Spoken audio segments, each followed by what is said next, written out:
Comment la Fédération Galactique voit ce qu'il se passe sur Terre, partie 1. Bonjour encore une fois, je suis Maryse Varou, merci de m'accompagner et de regarder ma vidéo. Il s'agit d'un sujet extrêmement vaste et controversé et je ne pourrai pas tout traiter en une seule vidéo, donc j'aborderai ce sujet plein d'autres fois dans un futur proche. La Fédération Galactique, ou Fédération des Planètes Unies de son vrai nom, même si celui-ci n'est pas vraiment exact non plus, car ces noms sont évidemment humanisés, c'est pour la plupart des gens et pour d'autres sources d'information une sorte d'organisation de pur amour créée par ceux qui guident l'humanité depuis en haut et qui la libéreront de ses oppresseurs.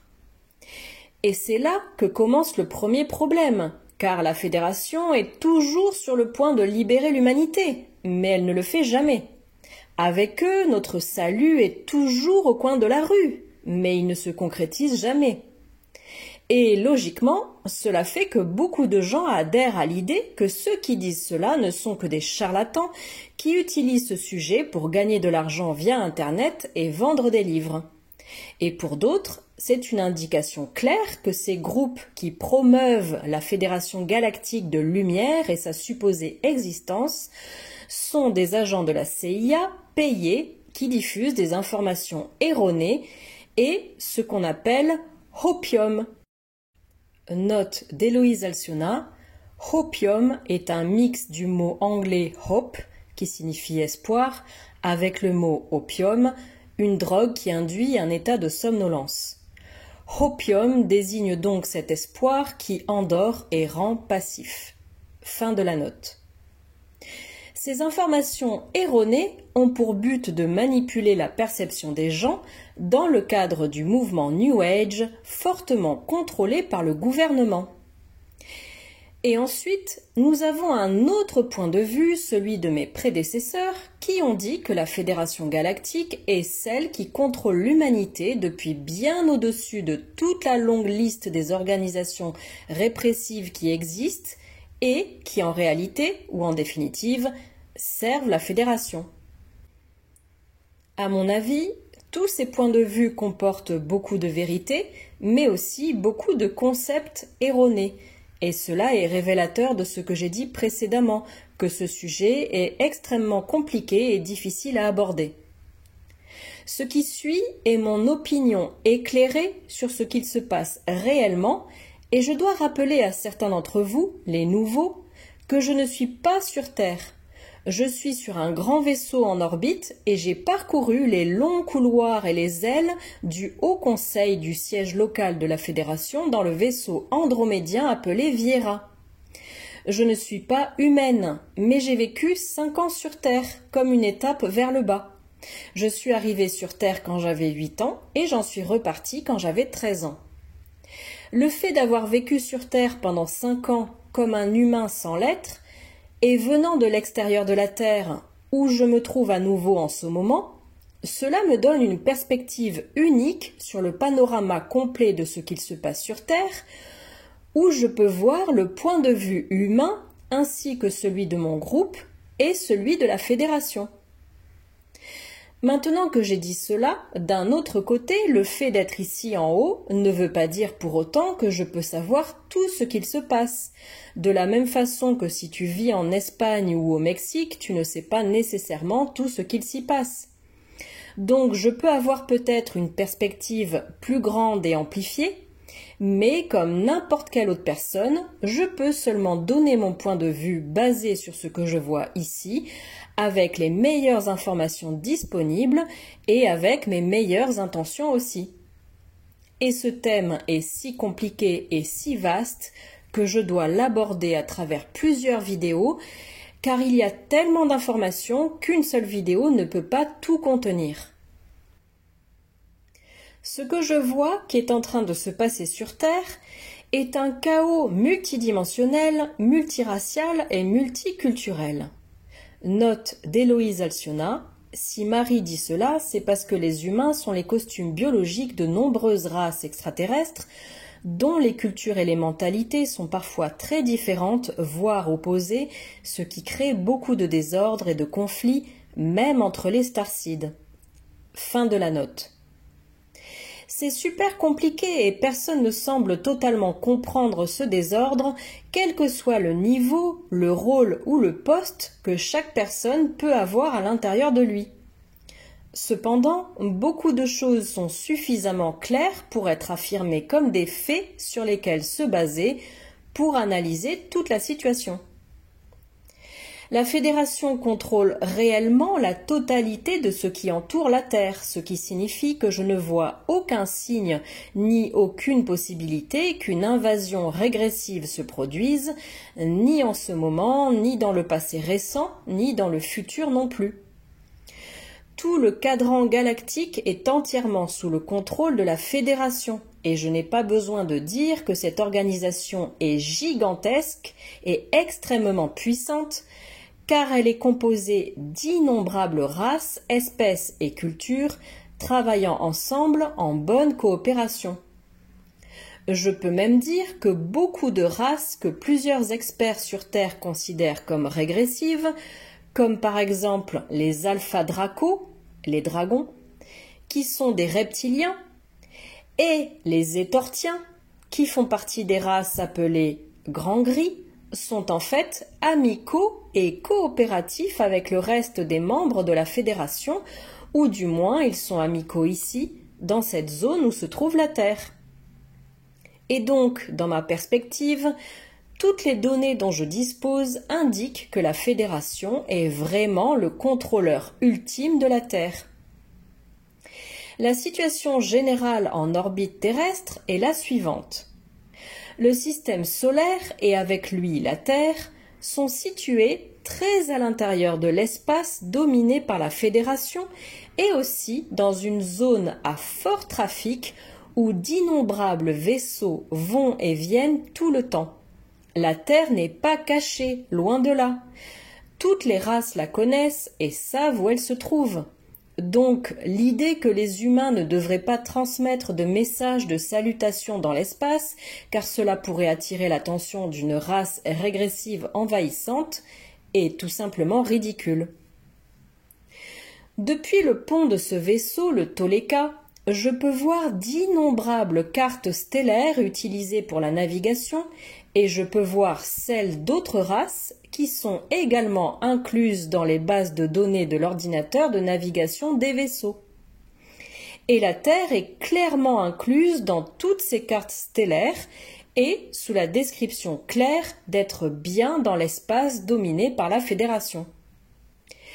Rien que pour ça, je peux pleinement conclure que quoi qu'il arrive et quoi qu'il se passe sur Terre, c'est en fait la responsabilité de la Fédération des planètes unies, appelée aussi Fédération galactique, c'est la même chose. La situation physique, vue depuis ici en orbite, est la suivante. La Terre est isolée artificiellement par une série d'anneaux de rayonnement de haute intensité, les ceintures de Van Allen, mais elle ne fonctionne que depuis l'état vibratoire de la 3D, si on se réfère à la fréquence vibratoire moyenne sur Terre ou de la Terre. Parce que lorsque cette fréquence est élevée, la barrière éthérique, comme d'autres l'appellent, n'est tout simplement pas là. Ce n'est pas du tout un problème. À partir de la 5D, ces ceintures de Van Allen sont inexistantes. Et la 4D n'est qu'une gamme de fréquences de transition. Je rappelle à tout le monde que les densités et leurs numéros sont utilisés par moi et par mon groupe uniquement comme une référence, car nous insistons sur le fait qu'une densité est un état d'esprit et une gamme de perception d'un ou plusieurs individus qui ont les mêmes accords de perception, et non pas quelque chose de vraiment physique, et encore moins des lieux avec des barrières entre eux. Cela nous amène à conclure que les ceintures de Van Allen, ou la barrière éthérique, ne sont là que depuis le point de vue de quelqu'un attaché à la Terre et avec une mentalité correspondant à la mentalité moyenne de l'humanité. Mais si l'individu est spirituellement assez avancé, ces ceintures peuvent être facilement surmontées en utilisant l'esprit et la perception. Cependant, ces ceintures de radiation sont bien là, et elles peuvent être mesurées avec la technologie et l'instrumentation humaine, mais seulement comme un rayonnement ionisant de haute énergie. On dit même que dans le monde des esprits, si une âme est d'une vibration suffisamment élevée, spirituellement consciente et assez avancée, elle peut échapper à cette barrière éthérique. Et si elle n'est pas suffisamment avancée et qu'elle maintient un état vibratoire bas, elle ne peut pas franchir la barrière et elle doit retourner sur Terre pour y faire l'expérience d'une autre incarnation dans le cadre de sa progression et de sa croissance spirituelle. Il est presque impossible de savoir si cela est vrai ou non. Cependant, il y a des informations dans les archives de la Fédération qui affirment que cela fait partie de la fonction des ceintures de Van Allen, et cela explique également pourquoi tant de gens utilisent le terme de barrière éthérique pour désigner ces ceintures de Van Allen. Le reste de la situation physique est la suivante. Il y a un grand vaisseau andromédien en forme de pointe de flèche de 800 km de long, avec une pleine capacité de biosphère, c'est-à-dire qu'il contient tout un écosystème, qui est caché en permanence derrière la Lune. Et la Lune est aussi un ancien vaisseau andromédien à biosphère, beaucoup plus grand que le premier, et qui est en grande partie vide et avec peu de races de la Fédération qui l'utilisent comme base. La Lune en elle-même est un autre thème très vaste. Tout le trafic spatial et tout ce qu'il se passe sur Terre est surveillé et contrôlé de près depuis le Viera, ce vaisseau à biosphère andromédien en forme de flèche, qui est également le siège local de la Fédération, où des réunions sont régulièrement organisées entre les représentants des races extraterrestres les plus importantes. Des races qui sont bien connues sur Terre, comme les Andromédiens et les Arcturiens, qui occupent les plus hauts postes au Conseil, suivis par les Centauriens, également appelés Alphraciens, les Antariens, les Syriens, les Étortiens, grands gris positifs, et d'innombrables autres races moins connues. À partir de là, il y a entre 900 et 1000 grands vaisseaux qui dépassent le kilomètre de long, qui sont constamment en orbite terrestre, la plupart à une distance qui va de 200 000 à 500 000 km de la surface terrestre. Mais aussi des milliers de petits vaisseaux de toutes les tailles et formes appartenant à d'innombrables races stellaires. Tous ces vaisseaux grands et petits s'occupent de leurs affaires tous les jours, se déplaçant d'un vaisseau à l'autre, avec le vaisseau à biosphère andromédien Viera comme principal centre d'activité. De la même façon, tous ces vaisseaux vont et viennent en permanence depuis l'orbite de la Terre et, comme mes prédécesseurs et moi l'avons déjà dit, il y en a tellement que l'orbite terrestre ressemble à un parking de stationnement d'un centre commercial humain n'importe quel samedi après-midi. Notre vaisseau, le Toleka, se trouve en orbite terrestre basse, en moyenne à 450 km de la Terre, où il y a peu de vaisseaux d'1 kilomètre de long ou plus. Mais depuis son côté tribord, nous pouvons apercevoir les lumières d'innombrables autres vaisseaux au loin, qui parfois même se mélangent et se confondent avec les étoiles derrière. Bien que la plupart du temps, il soit facile de voir des vaisseaux individuels, car la majorité d'entre eux émettent des lumières stroboscopiques de différentes couleurs pour qu'on puisse les distinguer clairement du champ stellaire. La raison pour laquelle il y a tant de vaisseaux en orbite autour de la Terre est également assez claire et, depuis mon point de vue, elle est assez logique et ne nécessite pas beaucoup de spéculation.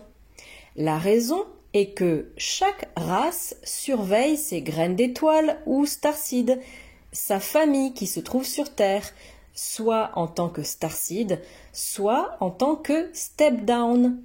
Parce que, comme je l'ai dit dans des vidéos précédentes, il y a d'innombrables êtres complètement extraterrestres qui vivent parmi les humains et qui se font passer pour des humains.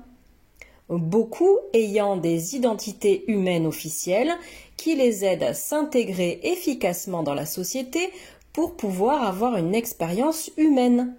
Et j'en sais quelque chose, car j'ai été l'une d'entre eux.